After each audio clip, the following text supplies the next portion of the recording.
Okay, here we go. We're going to try to do this live. I'm going to just kind of ramble for a minute because I'm going to try to monitor to see if we have anybody that comes on. This is the first time that we've tried something like this with the Wednesday night. We have pre-recorded it before, but we haven't actually tried to do it live before. Oh, we've got some people joining. Welcome. It's good to see you. I'm glad to have you with us. This is going to be weird for me to watch the delay. I'll wait just a few more minutes. Kind of tell you what we're thinking about. Obviously, because we are entering a new reality, we don't call it a new normal anymore. We're calling it a new reality. We're trying to figure out what it looks like to be church as we move out of lockdown and shutdown. And hello, Toshiba. Hello, Rebecca. Hello, Josie. It's good to see you. What it looks like to fully embrace in person, and we've been doing that on campus now for almost a year as far as worship, and then we've also been doing children's and students. Hello, Catherine. Man, it's kind of exciting to see you all tonight. So we are embracing in person fully. We're doing gatherings, we're doing safe social events, and now we're trying to figure out what it looks like to do that 100% committed to virtual. And so this is a test. Hi, Tony. So this is the first time that we've tried something like this, is to see if we could go live. We welcome your comments. We welcome your responses.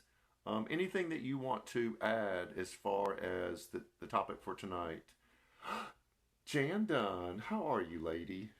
See, man, this is gonna be fun. I'm already excited. So, Bobby, Darlene, I hope we do this again. Okay, I'm well enough into it to kind of like actually begin the material. This is a continuation of what we did back in May with bonus material for living the thriving, flourishing, abundant life that Jesus promised in John 10:10. What we did is we gave a little background of wisdom, and I'm going to do that, kind of add to that tonight. And then I'm going to finish the rest of the list that I started back, I think it was May 2nd that I started this. So I will talk about like the basic necessity of wisdom, why wisdom is important, and then continue the list. If you want the first half of the list, maybe we can lovingly talk Bobby into reposting that. Hello, Janice. Hello, Gwen. And Stephanie. Man, it's so good to see all of you on there. Post the first one so you can get the first half of the list.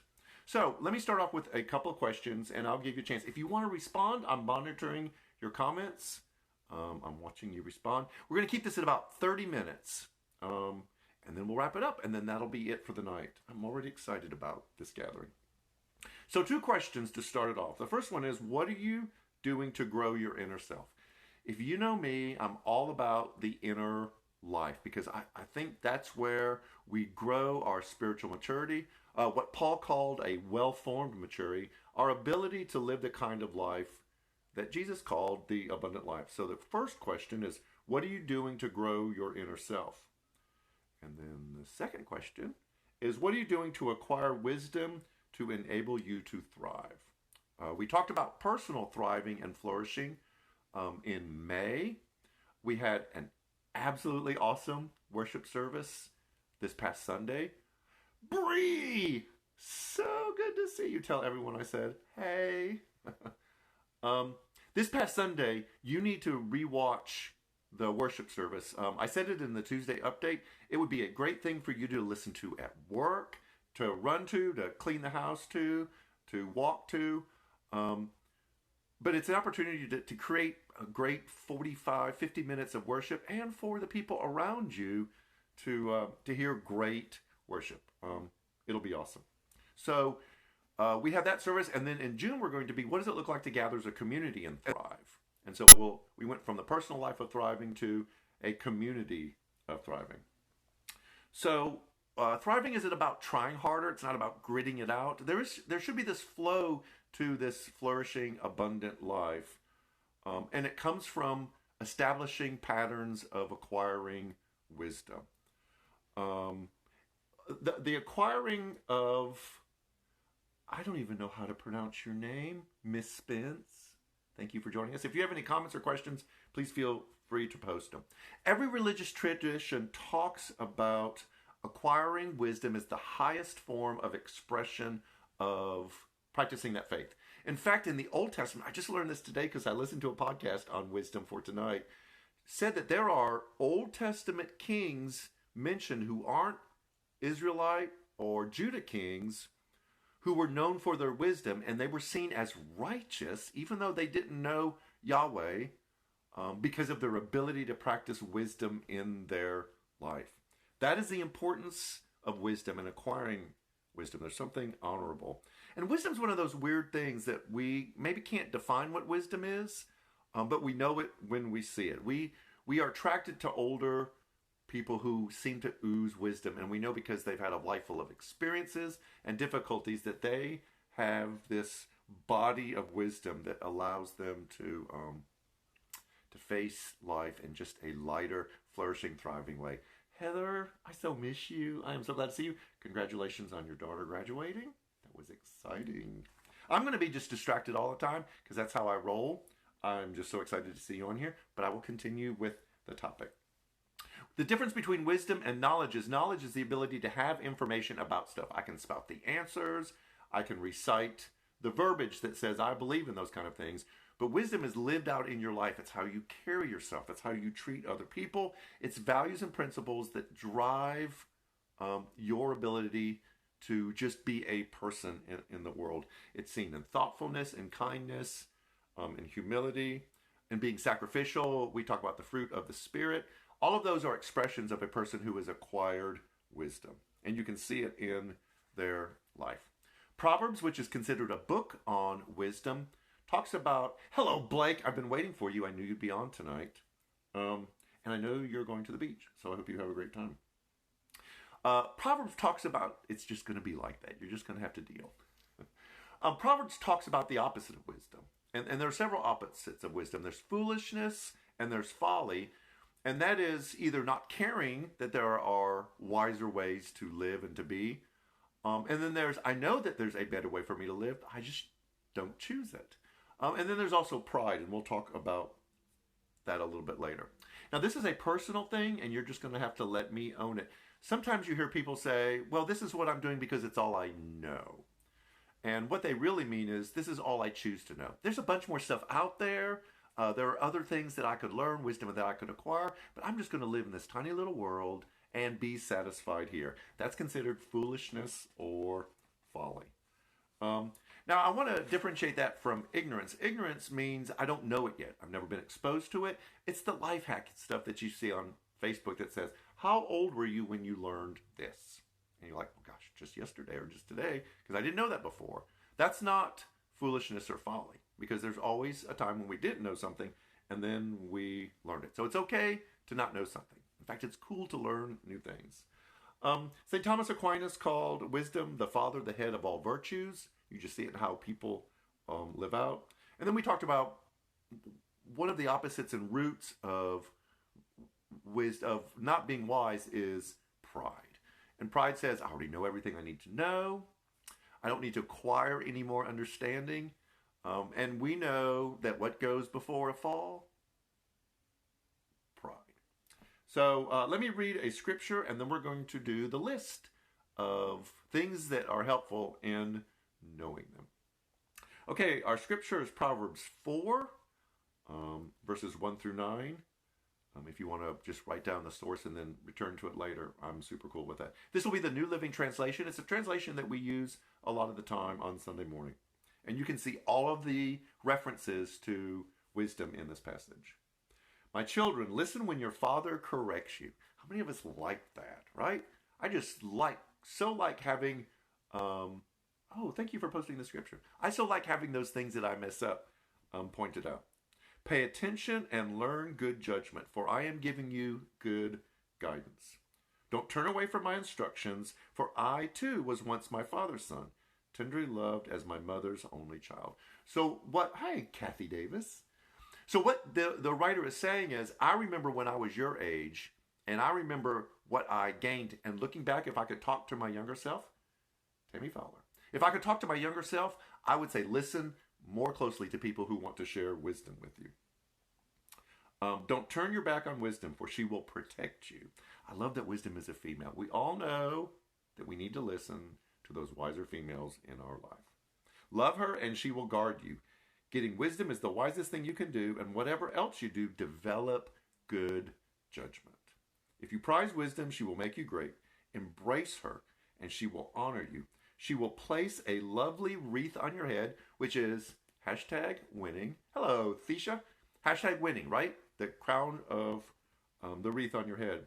And she will present you with a beautiful crown. So we have all of this understanding of wisdom that leads to this life that we really want. And that's why we're talking about wisdom in its connection to thriving or flourishing or the abundant life that Jesus talked about. If you have any comments, throw them in there. I'm kind of watching the feed, and we have several other of the staff online too. So don't be afraid to do that. Okay, I did the first 6 a month ago, and these are the last ones. And so, like I said before, we'll repost May so you can go back and see the previous ones. So that we start with number 7. It's not being okay all the time is normal. And basically, we've said that in these words. It's okay not to be okay. The thriving life isn't being kind of like up and, glitter and unicorns all the time. Sometimes thriving is calling hard moments when you see them. Like, I am in this hard place. I am not okay. And in that's where we can begin to do the process of living the thriving life. I had a friend of mine from Tullahoma who lives in southern Mississippi now post a long post just today about how she has not been okay. And Emily shared she's been through multiple foot surgeries because of an injury. She hasn't been able to get around. She was always active. She's a marine biologist in southern Mississippi. And the amount of love and affirmation that she received by just openly being vulnerable and expressing like, I am not okay. And it wasn't like I wasn't okay, but I'm okay now. It's like I'm in the middle of not being okay. Was a really rich thing for her to do. There's a Netflix short called If Anything Happens, I Love You. I'm going to get choked up about this. It is a relationship between a couple and a child that they lose. It's animated. It won an Oscar, and it's on Netflix. And it just kind of talks about the difficult life of not being okay. Americans don't do not okay well. We like winning. We like being confident. We like being triumphalistic. And we don't do lament well. And lament is really important. There are times when we're not doing well. And a part of thriving is saying, losing this job was hard. Having that relationship being broken has devastated me. I don't know what to do with it. This strain between myself and a spouse, between a family member, it is wrecking me. And in order to live the thriving life, it's being able to be honest in those moments. And that's what we want for NCC. What I'm hoping you hear with the June series when we talk about, does church still really matter? Does NCC still really matter? Can NCC thrive and flourish? Can we be a church that people can come into broken? You have 2 pastor stories, Lamar and myself. Lamar discovered his struggle within the body of NCC, of being on the spectrum, and felt loved and encircled in him coming to that realization, which is what church is supposed to be, and helping people who aren't okay. And I came to this place, a bloody, broken mess. And the church has and is continuing to love me back to health. And it's a lot of work. And so it's okay not to be okay. And that's what church is supposed to be about. Number 8, and this is how I'm wired. So not everyone's wired this way, but I will give you some grace. Most of the time, you don't need to You don't need more to be happier. You need less. Let me read that again. Most of the time, you don't need more to be happier. You need less. Again, Netflix has a show called Minimalism. There's two guys who have started this movement, and it's not about spending a lot of money to have a really kind of cool minimalist type house. It's learning to get by and to live with less. I tend to be distracted by physical clutter. If there's too much stuff in my physical space, it's distracting. It disorients me. And I find the same thing that goes on in my head. If I try to hold on to so many things at one time, I can't live the flourishing, thriving life. In fact, my youngest son says, don't hold other people's pennies, which I think is a great phrase. Because he says people will come up to you and they'll hand you their worries and they'll hand you your concerns. And if you're one of those empathic people that carries everyone's issues, you're going to carry a lot of people's stuff. And he says people will come up and go, hey, can you hold this penny for me? And he'll say, nope, I am not going to do that. I will care for you. I will love for you. But I can't, I only have this much space and strength to carry my own issues and the people who are in my close proximity. So this living with less is stuff, but it's also the realization that we can't fix everyone. We can't carry all of the burdens of the world. I think one of the worst things that's happened recently that's distorted our view of the world is we know every crime, every tragedy, every catastrophe that happens around the world, and we feel like we have to be concerned about all of them, and we become so overwhelmed we can't care for the people in our own world. So be careful of being sucked into more. Number 9. Beginning each day with love, grace, and gratitude always feel better than the alternative. Beginning each day with love, grace, and gratitude always feels better than the alternative. I have tried to make it a practice not to get on my phone when I first wake up in the morning. It is next to me because it is my alarm. And I know you can buy a clock, but I have my phone next to me. But when I wake up, I just check messages real quick to see if there's anything I need to know. I don't get on social media. I don't do anything like that until I get my quiet time at church. And I will drive to church before I check social media. So if you send me an important message, I will respond. But if it's just conversation, I may not respond. And this is tough for me because I am not a morning person. I'm super cranky in the morning. If you get me up unnecessarily early, you will get fangs and claws. And when my boys were young, I realized that I couldn't show them that before they went to school, or they would start the day very poorly. So believe it or not, until they were 4th grade, I would scoop them out of their bed and carry them out to the living room and lay them on the couch and cover them up, both of them individually, and let them wake up slowly, because I knew that if I could start the day grateful for my 2 sons, grateful for Janet, for having a house, all of those things, that my day would not only begin better, but so would both of my boys. Darlene, I agree with you. Best decision I ever made, no social media till afternoon. I unfortunately get on before afternoon, but I so agree with Darlene on that one.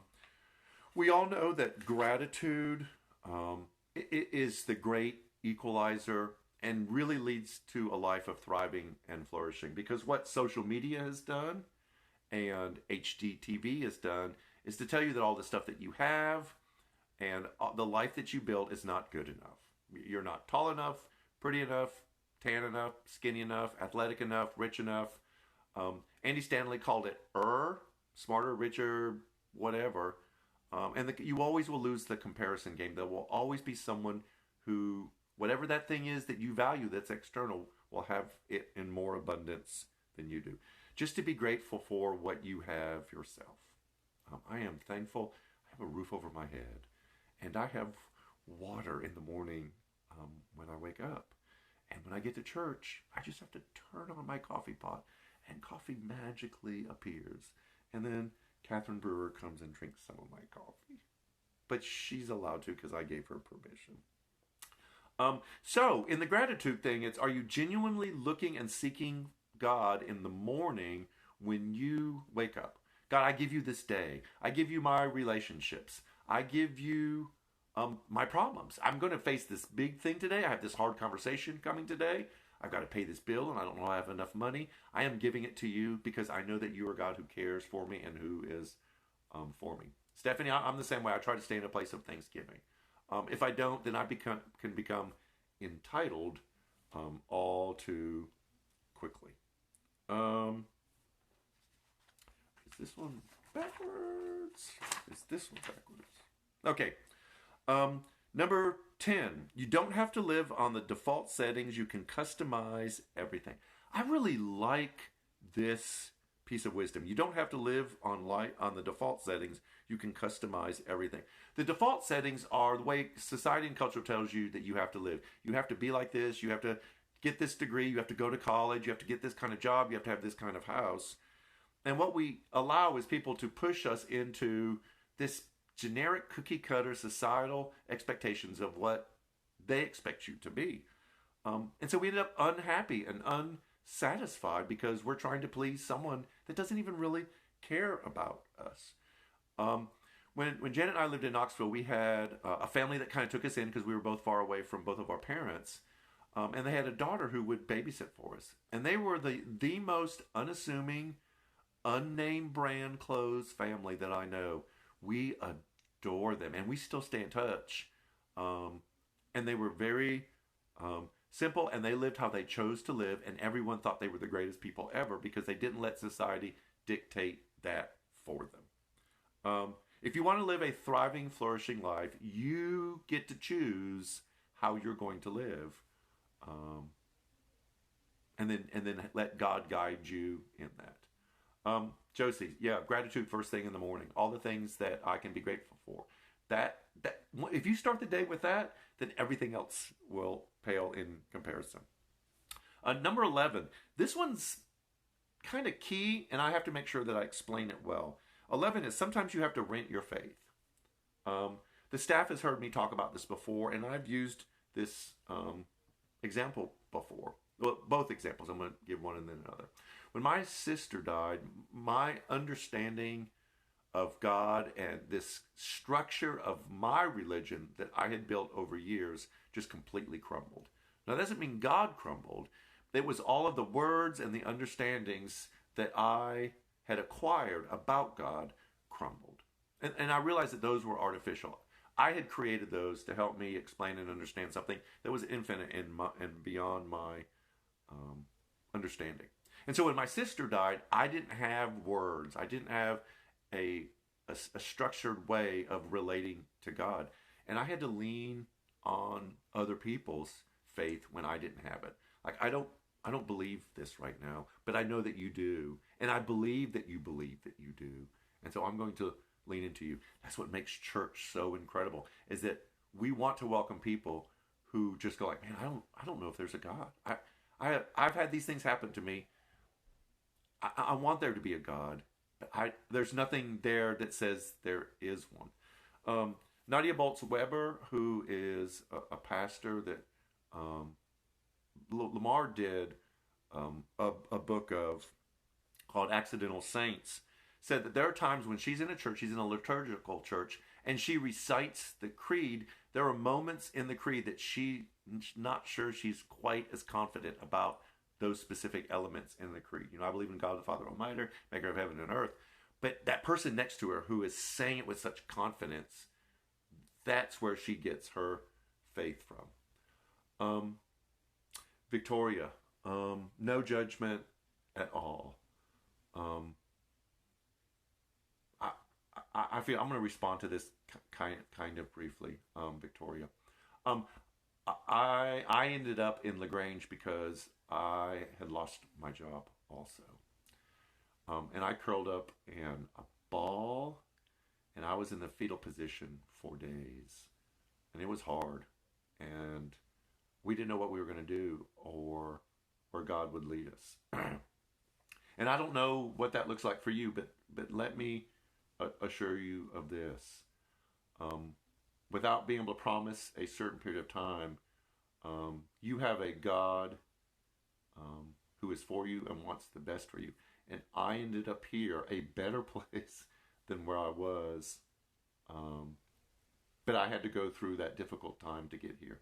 So Victoria, Stephanie is a good person for you to talk to. She went through the very same thing. In fact, we talked to her about recording her testimony because she just went through that same thing. So nothing but love, no judgment, no condemnation. We get that. Life can be hard sometimes. Oh, speaking of which, number 12. Most likely you will meet God in that thing you least want to do. This is probably to some of us who know who we are, who have some things that we don't want to do, don't feel like we should have to do them. And I didn't write this, but it says that's where we will meet God. I could easily say that ending up in Tullahoma was a bad thing of what happened to me there, but I wouldn't have ended up here if it weren't for Tullahoma.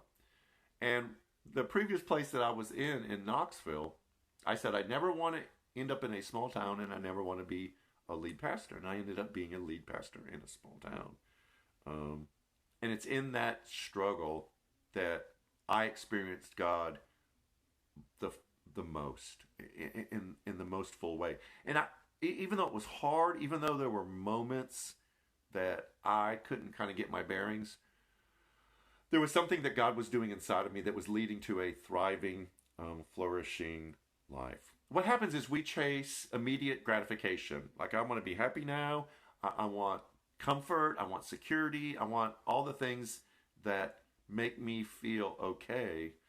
And sometimes this thriving, flourishing life isn't found in those places. If you look at Moses, if you look at Jacob, if you look at Abraham, all of the disciples, they lived a life that they could look back on and just went, now I have no regrets. I poured it all out. And that is the real definition of a thriving, flourishing life. Last one, and then we will wrap it up. Have a faith that breathes and grows. This feels scary because there are things that we want to be confident about and we want to be assured about, that we will cling on to, that like this is who God is, and I have an understanding at least at this part of who God is, and then something will happen and then those things kind of crumble a little bit and we don't know what to do. And a lot of times crises of faith aren't really God abandoning us, even though it feels like that. It's the things that we used to think about God were for a younger believer or follower, and then as you mature, it's casting off the old skin or the old shell in cicada world and growing this new, more mature faith. We have to be willing to trust in God, not in our understanding of who he is or who we want him to be or how we expect him to be. I had a professor at seminary say God can do anything he pleases because he's God. He doesn't have to explain it to us. It's the whole Job thing. Were you here when I laid out, put the mountain goats on the mountain and laid out the lines of the earth and put everything into place? There are things that happen that we don't understand. And we have to have a faith that holds on to a belief in God, but not in our ability to explain or put him in a box and say, this is God. I love that. God is God and I am not. That's it right there. Number 13. We see the story of Peter, who was a good practicing Jew, who had a dream about eating unclean animals and about going into the home of Gentiles. And it stretched his faith beyond what he grew up believing. And he had to work through that. In fact, when he went to see Cornelius, he had to say, I'm not supposed to be in your house. My earlier faith wouldn't allow me to do this. But because my faith breathes and it grows, I have this new understanding of God that allows me, probably because I've matured, to move into new, exciting places. And this is where churches fail their people, is they get them practicing the religion and not growing their faith. It's do the things, go through the motions, do the stuff. And we're really good at being religious. But we miss out on just this vibrant, active, beautiful, thriving, flourishing, abundant life faith relationship with God.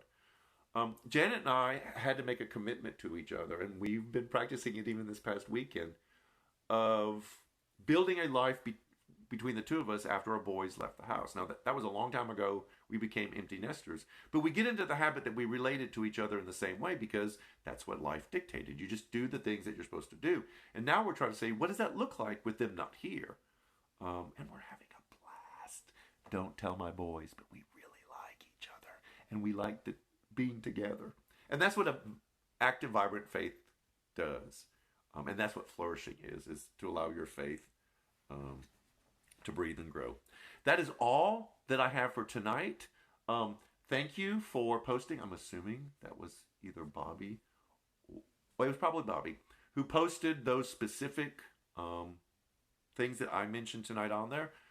We did the first 1 through 6 on May 5th. So if you want to go back and check those out, I want to encourage you to do so.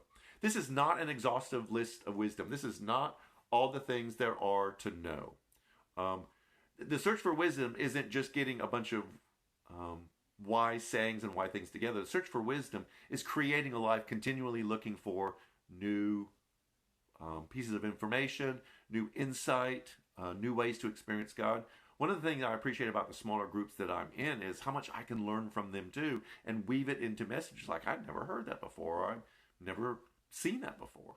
And wisdom is not having all these volumes on your shelf, but it's living in the process of acquiring wisdom. Wisdom is just knowing that there's more to learn. So a commitment to the thriving life is a commitment to acquiring wisdom, the highest form of experiencing and expressing your faith. I hope you got something from this. We will probably experiment with the gathering live again. This will be posted up so you can rewatch it. I appreciate Bobby mentioning that if you have prayer requests, if you have any questions about New Community Church, we have a digital connection card. Bobby posted the link. Just click on that, fill it out, and you have a group of people that will pray for you and respond if you have any requests. I'm going to close with prayer, and then we will be done. And I want you all to have a good evening. So let's pray, and then we'll be done. God, I thank you for this evening. I thank you for this group of people that I was fed from tonight. I appreciated their involvement and their interaction with this time of just trying to figure out what it looks like to live a life of wisdom tonight. I know that there are many who are watching this scattered throughout the week or however long. And I want all of you to know that you have a God that cares for you. And God, I want them to feel the power of your presence, that no matter when they're watching it, that they can turn to you and find strength and wisdom and all the things that you offer to us in their life, to live a life of flourishing and thriving. We always pray this in your Son's name. Amen. So thank you for joining us. We're so glad, and we hope to see you again. Just watch online for other stuff to be posted. We will talk to you later. Take care.